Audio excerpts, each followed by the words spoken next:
तो बच्चों हम आपके लिए पढ़ा रहे थे कुल्लियात उमूर तबैया। ठीक है, तो आपसे क्वेश्चन करते हैं। पहले आप ये बताइए कि इल्म तिब क्या है। सबसे पहला जो आपका क्वेश्चन बनेगा वो इल्म तिब से बनेगा। इल्म तिब तिब से आप क्या समझते हैं, बताइए जल्दी। इल्म तिब आपका वही है जैसे कि किसी चीज़ की नॉलेज होना। तिब मतलब आपकी मेडिसिन से ठीक है। रिगार्डिंग है, तो उस चीज़ की हमारी नॉलेज होना। नॉलेज आपकी दो तरीके से हो सकती है, एक अमली तौर पे, एक इल्मी तौर पर। इल्मी तौर पे हम देख के बता सकते हैं कि उसे बुखार आ रहा है, सर दर्द हो रहा है। ठीक है, जैसे आपसे क्वेश्चन कर लिया कि इल्म तिब की तारीफ लिखिए, तो तारीफ में आप क्या लिखोगे वो बताओ। इल्म तिब से यही मुराद है कि मतलब उसको सही करने के लिए इंसान के बुखार वगैरह अगर उसे आ रहा है तो उसे सही करने के लिए हमारे पास कौन कौन सी नॉलेजें हैं। देखिए, बच्चे अक्सर यही गलती करते हैं कि वो पढ़ते कम हैं और प्रैक्टिस करते नहीं है लिखने की, तो वो क्वेश्चन नहीं लिख पाते हैं अच्छे तरीके से। सबसे पहले हमने बता दिया कि आपको इल्म तिब क्वेश्चन आया तो ऐसे शुरू करना है। इल्म तिब से मुराद ये वो इल्म है जिसमें जिस इंसान की सेहत का ध्यान रखा जाता है, अगर कोई मर्ज पैदा हो गया तो उसको दूर किया जाता है। हाँ, वही तो कहना ये इतनी अच्छी डेफिनेशन है, ऐसे लिखनी है। फिर लिखना इल्म तिब की दो किस्में हैं, इल्म हिफ्ज़ सेहत और इल्मुल इलाज।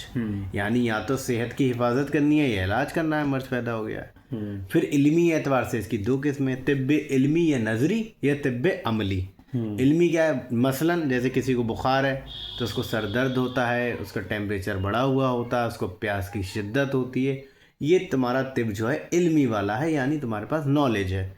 अब अमली क्या हो जाएगा, इसमें हम कहते हैं बुखार के केस में पट्टी करनी चाहिए, गर्म ठंडा पानी पिलाना चाहिए, ये तिब्बे अमली हो जाएगा, ख़त्म हो गया तिब्बे। अगला टॉपिक आता है आपका उमूर तवैया। उमूर तवैया से क्या समझते हैं? उमूर तवैये कुछ बेसिक एलिमेंट्स हैं, कुछ ऐसे जिसके होने पर ही इंसान का वजूद होता है गुड किसी गुड, भी चीज़ बिल्कुल गुड। का। तो ये अपने सात होते हैं: अरकान, मिजाज, आज़ा, आफाल, कुवा। इसकी ट्रिक बता देते हैं। सबसे पहले अरकान, मिजाज, अखलाक, आज़ा, आज़ा, अरवा, आफाल। कुवा, अफ़ाल। तो क्या आ गया, AM triple AQF। AM Akhlaq, AM PM time वाला हो गया, AAAQF। अरकान, मिजाज, अखलात, आज़ा, अरवा, कुवा, अफ़ाल। AM AA AAAQF। एक हमने आपको ट्रिक बताई थी BMAPH, ये आपको अरकान में बताइए, इसको आपको याद होगा कि आपको 14 के 14 ग्रुप इससे याद हो जाएंगे। उमूर तवैया क्या है, ये वो उमूर हैं जो तबीयत से ताल्लुक़ रखते हैं। और तबीयत कहाँ पाई जाती है, इंसान के जिस्म में पाई जाती है, जो कि हम इम्यून सिस्टम बोलते हैं। तो ये वो उमूर हैं जिनसे जिस्म इंसान का वजूद कायम रहता है। अगर इनमें से एक भी उमूर गायब हो जाए तो जिस्म इंसान का वजूद बाकी नहीं रहेगा। ठीक है, इसे ही हम उमूर तवैया का इल्म कहते हैं। अब एक और क्वेश्चन आ जाता है कि मुदब्बर बदन क्या होता है। ठीक, मुदब्बर बदन या तबीयत। मुदब्बर बदन या तबीयत दोनों एक ही चीज़ है। तबीयत इम्यूनिटी को लिख देना आपको, सिंपल सी बात है। अब आपको मॉडर्न वाली जितनी भी आती है वो आपको लिख देनी है, कुछ नहीं करना है। मुदब्बर बदन। मुदब्बर बदन कहते बोलते हैं मैनेजर को बोलते हैं। मैनेजर का काम क्या होता है, एक कंपनी को मैनेज करना पूरे। तो जिस तरीके से हमारी बॉडी को जो मैनेज करती है वो है हमारी इम्यूनिटी, तो इसी तरीके से इसलिए इसे मुदब्बर बदन हो जाता है। फिर हमारा चैप्टर आ जाता है अरकान। अरकान जो है रुकन की जमा है। रुकन मानी क्या होते हैं, पिलर। ये हमारे बॉडी में पिलर का काम करते हैं, हमारी बॉडी को बनाने का काम करते हैं। अरकान को अनासिर भी कहते हैं, उस्तुकुस्सात भी कहते हैं। ये एक दूसरे के सब सिनोनिम में और कुछ नहीं है। ठीक है, अब अरकान की अगर तारीफ लिखें तो क्या होगी, अरकान से मुराद वो बेसिक या अज्जाए औलिया, बेसिक एलिमेंट लिख लो, या अज्जाए औलिया होता है प्राइमरी एलिमेंट्स हैं जो हमारी बॉडी को बनाने का काम करते हैं। ठीक, इनके तुम सिनोनिम लिख दो। अरकान को अनासिर के नाम से भी जाना जाता है, उस्तुकुस्सात के नाम से भी मौसूम किया जाता है। फिर अलग जैसे अब ये अरकान जो हमारे बेसिक एलिमेंट्स हैं, बॉडी बनाने का काम कर रहे हैं, तो जो अलग अलग ग्रुप आए थे, अलग अलग ग्रुप आए थे हकीमों के, अतिब्बाओं के, तो उन्होंने अपने अपने नज़रिए पेश किए।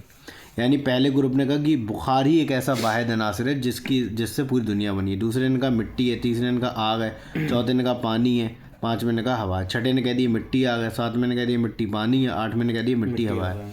नवा आया, नवा ने कहा मिट्टी आग तो है ही और उसमें आग है, ठीक। 10वां आया, 10वें ने कहा मिट्टी आग तो है ही है और पानी है। 11वां क्या था? SOS, सल्फर, ऑयल और सॉल्ट। 12वां ग्रुप क्या था? 4 अनासर का था, मिट्टी आग पानी हवा। 13वां ग्रुप क्या था? आयुर्वेदा वालों का था, तो आयुर्वेदा जोड़ दो 4 में, यानी आकाश। 14वां ग्रुप क्या था? लातादाद अनासर, लातादाद अनासर, उनकी कोई इन्होंने हद नहीं बताई। ये ख़त्म हो गया 14 ग्रुप। इसके बाद हमने बताया आपके लिए कि जो फ़िलासफ़ा मशाइन थे, फ़िलासफ़ा मशाइन को बोलते हैं जो घूम फिर कर तालीम देते हैं, यानी जो फ़िलासफ़र वगैरह होते हैं। जैसे अभी भी अगर आप इस्लाम धर्म से ताल्लुक़ रखते हैं तो आपने देखा होगा जो बड़े बड़े मुफ्ती हैं, काजी होते हैं, ये क्या रहते हैं, इल्म ज्ञान बांटते रहते हैं। कभी कोई सा किस्सा सुना रहे हैं, कोई सी कहानी सुना रहे हैं, ठीक है, हदीस को बयान कर रहे हैं। तो इनका काम क्या है? ये फ़िलासफ़र हैं एक तरीके से। तो लोगों को मोटिवेट करना, लोगों को ज्ञान की बातें बताना इनका काम होता है। तो इसी तरीके से पहले के ज़माने में क्या होता, अब तो सोशल मीडिया चल रहा है, तो इंसान को घर बैठे बैठे जानकारी मिल जाती है। जैसे आप हमारी क्लास कर रहे हैं तो आपको घर बैठे बैठे एक नॉलेज मिल रही है, चीज़ें आपको समझ में आ रही हैं। इसी तरह तो ये घूम फिरते रहते थे। तो इन्होंने कहा भाई अनासर से दुनिया नहीं बनी, इन्होंने कैफियत से बनी है। दुनिया जो है कैफियत से बनी है। और उन्होंने कहा कैफियत जो है एक तरीके की नहीं होती है, एक एक्टिव कैफियत होती है जिसे हम फ़ाइला कहते हैं, एक पैसिव होती है जिसे मुनफाइला कहते हैं। एक्टिव में हरारत प्लस बरूरत आती है, इसमें रतूबत प्लस यबूसत आती है। और इन्होंने कहा एक कैफियत फ़ाइला हमेशा मुनफाइला से वास्ता होती है, यानी हरारत के साथ रतूबत होगी या यबूसत होगी। इसी तरीके से हरारत और रतूबत होगी तो आप खुद समझ जाएंगे हार है, और रतब है मतलब थोड़ी ह्यूमिडिटी तो हवा है। हार है और खुश्क है तो क्या आग है। और उनकी बरूदत है और थोड़ा मिट्टी है तो क्या होगा, खुश्क होगा, यबूसत होगी। और ठंडी है और लिक्विडिटी है, रतब है तो क्या होगा, पानी होगा।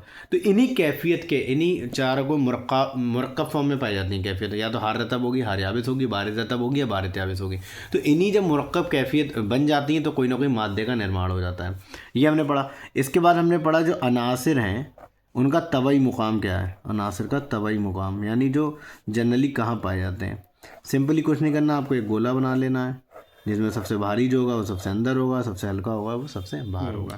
ख़त्म हो गया ये आपका पूरा चैप्टर। एक चीज़ और है, मॉडर्न वालों ने बता दिया, मॉडर्न ने कहा उन्होंने 108 एलिमेंट पाए जाते हैं। उन्होंने कुछ हकीमों ने कहा कि 13 अनासर से पूरी बॉडी जैसे इंसान बना है। इन्हें अनासर बदनिया भी कहते हैं, अनासर बदनिया यानी बदन इनसे बना है। किसी ने कहा 19 है। और इसमें क्या करें, जैसे अनासर अर्जिया मतलब मिट्टी वाले अनासर, एक ने कहा नारिया मतलब 4 टाइप के हुए, एक ने हवाइया और एक कौन सा माइया। बस ख़त्म, ये 4 टाइप का अनासर। अनासर वाला चैप्टर आपका कंप्लीट हो गया, मुकम्मल हो गया। इसके बाद हमने पढ़ाया आपको मिजाज। मिजाज की अगर सबसे पहले तारीफ़ की बात करें तो मिजाज की तारीफ़ क्या होगी, जब 2 या 2 से ज़्यादा अनासिर मुतजात कैफियत वाले एक दूसरे के बारे में फ़ेल व अनफ़ियाल करते हैं तो एक नई कैफियत पैदा होती है। उसी नई कैफियत का नाम जो है मिजाज है। क्लियर। जब 2 या 2 से ज़्यादा अनासिर मुतजात कैफियत वाले एक दूसरे के अपोजिट कैफियत वाले, कैफियत फ़ाइला होगी एक की मुनफ़ाइला होगी, वाहिम फ़ेल व अनफ़ियाल करते हैं, मतलब एक्शन और रिएक्शन होती है, तो एक नई कैफियत पैदा होती है जिसे हम मिजाज कहते हैं। अब मिजाज जो मिल रही है एक दूसरे से चीज़ें उसे हम इम्तिजाज कहते हैं, मिक्सचर कहते हैं। अब ये 2 तरीके का होता है, या तो सादा तौर पे होगा या हकीकी तौर पे होगा। हमने सादा तौर पे ये कहा कि जो सादा होगा उसमें मान लो शुगर लिया एक में वाटर लिया, तो हमने उसे आग पर अगर रखा फायर पे तो क्या होगा, पानी उड़ गया, शुगर बची रहेगी, दोनों का अपना अपना वजूद कायम रहा, तो ऐसे कहते हैं इम्तिजाज सादा। इम्तिजाज हकीकी कहते हैं, मान लो एक गिलास लिया हमने, गिलास में चीनी भर दी, इतना गर्म किया, पहले वो सुर्ख हुई, रेड हुई, रेड के बाद ब्लैक हुई और वो कोयले के माने दोगे तो एक फॉर्म से दूसरी फॉर्म में चेंज हो गई, उसे हम कहते हैं इम्तिजाज हकीकी। यानी वो उसने फॉर्म ही चेंज कर ली, कत्ता ही मिल गया वो। और मिजाज के लगवी मायने क्या है, एक दूसरे में मिलने जुलने के, दुखूल होने के, दाखिल होने के और घुलने के होते हैं। ये आपका ख़त्म हो गया इम्तिजाज। फिर हमने कहा मिजाज की किस्में आपको पढ़नी है, मिजाज की किस्में पढ़नी है। मिजाज की जब हम किस्में पढ़वा रहे थे तो किस्में हमने कहा मिजाज की किस्में जैसे किसी न किसी के एतबार से उसे वो बांटेंगे ना, तो एतदाल के एतबार से, एतदाल के एतबार से 2 किस्मों का था, मिजाज मुअत्तदिल, मिजाज गैर मुअत्तदिल। मिजाज मुअत्तदिल की फिर फर्दर किस्में थी, मिजाज मुअत्तदिल की 2 किस्में थी, मिजाज मुअत्तदिल तिब्बी, मिजाज मुअत्तदिल हकीकी। ठीक है, मिजाज मुतदिल हकीकी क्या था, इन्होंने कहा भाई ऐसा मिजाज जिसमें दो या दो से ज़्यादा अनासर तो मिल रहे हैं तो एक नई कैफियत पैदा होती है, उसे मिजाज कहते हैं। तो उन्होंने कहा मिजाज मुतदिल हकीकी वो है जिसमें चारों जो कैफियत हैं यानी हरारत, बरूरत, रतूबत, यबूसत यकसा मिकदार में पाई जाए। तो क्या आप बता सकते हैं कि ऐसा कोई भी दुनिया में मिजाज होगा जिसमें चारों कैफियत यकसा मिकदार में पाई जाती हो? बिल्कुल नहीं होगा, ज़ाहिर दुनिया में नहीं पाया जाता है। लेकिन बहुत सारे हकीम आए, उन्होंने कहा नो डाउट परफेक्ट कोई भी चीज़ नहीं है, परफेक्ट सिर्फ अल्लाह की ज़ात है, ठीक, उसके अलावा कुछ नहीं है दुनिया में। तो उन्होंने कहा परफेक्ट की कुछ चीज़ें करीब हैं, ठीक है। जैसे हम चीज़ में देखते हैं, जैसे हम कहें ये पेन परफेक्ट है, नहीं कह सकते। ये हो सकता है हम एक आइडियल पेन माने जिसको, तो उस आइडियल के करीब हो सकता है। तो जैसे फ़खरुद्दीन राजी आए, फ़खरुद्दीन राजी एफ से हैं, तो उन्होंने कहा जो अक़लीम चाहरुम यानी 4 अक़लीम चाहरुम पर रहने वालों लोगों का मिजाज मुतदिल हकीकी के ज़्यादा करीब होता है, ठीक है। इब्ने सीना आए, इब्ने सीना में क्या आ रहा है, ऐसा आ रहा है। तो उन्होंने कहा जो खिते अस्तवा है, खिते अस्तवा के रहने वाले लोगों का मिजाज जो है ज़्यादा मुतदिल होता है। क्यों? अब इसका रीज़न भी दे दिया। फ़खरुद्दीन जैसे पहले दुनिया जो थी 7 अक़लीम में बटी थी, उन्होंने ये कहा था 1/4 पर ही जो है आबादी आबाद है, बाकी 3/4 पर पानी है, ठीक है। तो उन्होंने कहा जो अक़लीम चाहरुम में फ़खरुद्दीन राजी ने, तो यहाँ पे ज़्यादा मिजाज मुतदिल हकीकी करीब हैं लोग। क्यों? उन्होंने कहा ना तो यहाँ ज़्यादा गर्मी पड़ती है सूरज की, ना ज़्यादा सर्दी पड़ती है। उन्होंने कहा ठीक है कोई प्रॉब्लम नहीं है।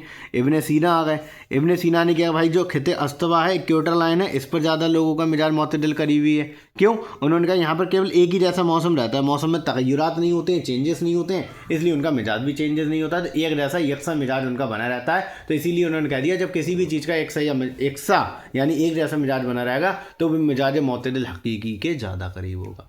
अच्छा, फ़खरुद्दीन राजी जो जिन्होंने अक़लीम चाहरुम का नज़रिया दिया था, उसका सपोर्ट दिया था अबू सहल मसीह ने।